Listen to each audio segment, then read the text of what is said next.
गांव बापस्ती की पहाड़ी पर एक मंदिर था जो कई वजहों से प्रसिद्ध था।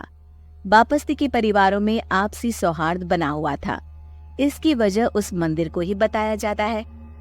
अरे ओ विमला, ये इस मंदिर की कहानी क्या है रे? अरे ये मंदिर इस गांव के लिए बहुत ही शुभ है। अरे शुभ तो है, तो फिर भी लोग इस मंदिर से दूर क्यों रहते हैं? ये इतना वीरान क्यों रहता है?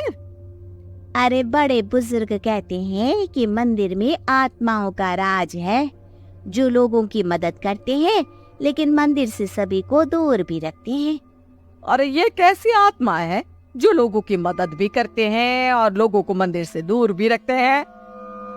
अरे यही चलता आया है यहाँ पर, इसीलिए कोई कुछ बोलता नहीं, क्योंकि जिसके घर में कोई भी परेशानी होती है तो बताते हैं कि इस मंदिर से उन्हें मदद मिलती है। अरे वाह, ये तो अच्छी बात है, तभी इस गांव में इतनी खुशहाली दिखती है। तभी बाहर किसी की चीखने चिल्लाने की आवाज आती है। दोनों बाहर निकलती हैं तो देखती हैं कि गांव के एक बुजुर्ग रो रहे हैं क्योंकि शहर से उन्हें कोई बुरी खबर मिली है। अरे क्या हुआ चचा, रो क्यों रहे हो आप? हाँ चाचा, बताओ ना, हुआ क्या? और क्या बताऊं बेटे, मेरा बेटा शहर गया हुआ था कमाने, लेकिन आज खबर मिली है कि उसका एक्सीडेंट हो गया। वो अस्पताल में भर्ती है। अरे तो इसमें परेशान होने की क्या बात है चाचा, जाओ शहर और बेटे का इलाज करवाओ। हाँ चाचा, विमला सही कह रही है, आप शहर जाओ और इलाज करवाओ। अरे कैसे इलाज करवाओ, अभी पैसे नहीं है और शहर के अस्पतालों में इलाज का खर्चा लाखों में आता है।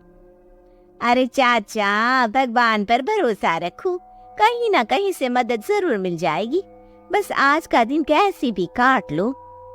अरे अब तो बेटा थोड़ा समय काटना भी मुश्किल होता जा रहा है। देख कमला, तू ही समझा चाचा को, अरे पैसों का कहीं ना कहीं से इंतजाम तो जरूर हो जाएगा।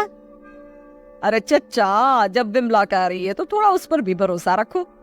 चलो आपको घर छोड़कर आ जाती हूँ।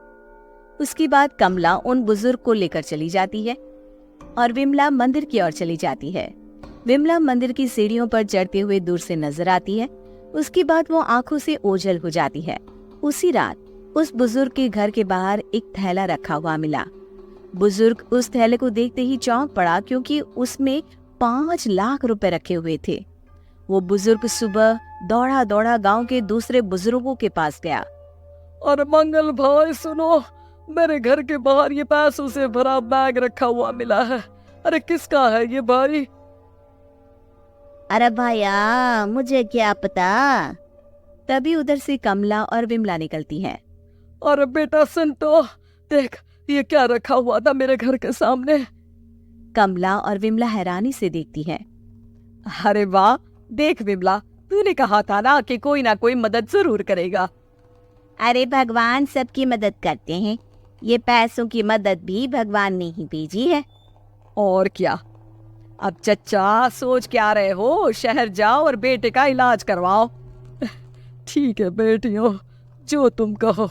चलो निकलता हूँ शहर बेटे का इलाज करवाने के लिए। अरे विमला, एक बात तो बता, ये इन्हें मिले तो कैसे मिले पैसे?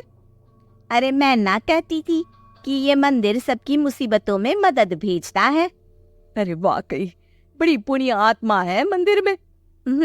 सो तो है, लेकिन उनके बारे में लोगों को कम ही पता है। अच्छा, और तुम्हें क्या पता है? जितना पता था वो तो बता दिया। ना रे ना, मैं नहीं मानती, तू कुछ तो छिपा रही है। अरे कुछ ना छिपा रही, जो पता था वो बता दिया। मंदिर से लोगों को मदद मिलती है, बस इतना ही पता है। ठीक है बाबा, अब नहीं पूछूंगी। इसके बाद उसी रात कमला चुपचाप अपने कमरे से निकलती है और मंदिर की ओर चल पड़ती है। कमला धीरे धीरे मंदिर के दरवाजे पर पहुंचती है। अंदर से हल्की हल्की रोशनी आ रही थी। इसके बाद जो वो देखती है वो हैरान रह जाती है। कमला इसके बाद तेजी से वापस लौट आती है। दूसरे दिन सुबह सुबह। अरे विमला, तू तो छिपी रुस्तम निकली। है? ऐसा क्या छिपा लिया मैंने? अरे तूने तो भनक ही नहीं लगने दी और चाचा की मदद भी कर दी। है? ये क्या कह रही हो? ऐसा कैसे कह सकती हो तुम? मैंने कोई मदद नहीं की। अरे सब पता है मुझे, कल रात मैं गई थी मंदिर। तो क्या देखा? अरे तुम्हारा पति और कुछ लोग वहां दिखे। बोरियों में नोट भरे हुए थे और सभी नोट गिनने में लगे हुए थे। तो तुम्हें क्या लगा? वो क्या कर रहे थे? अरे मैं समझ गई कि वो लोग कहीं से डकैती कर पैसे लेकर यहाँ मंदिर के पीछे छिपाते हैं।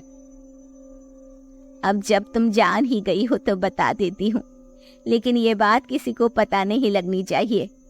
मेरे पति डकैती नहीं डालते हैं, बस उन लोगों से पैसे छीनते हैं जिन्होंने गलत तरीके से पैसे बनाए हैं। और फिर लोगों की मदद करते हैं। यही है वो पुण्य आत्माएं जो लोगों को मदद पहुंचाती है। अब समझी?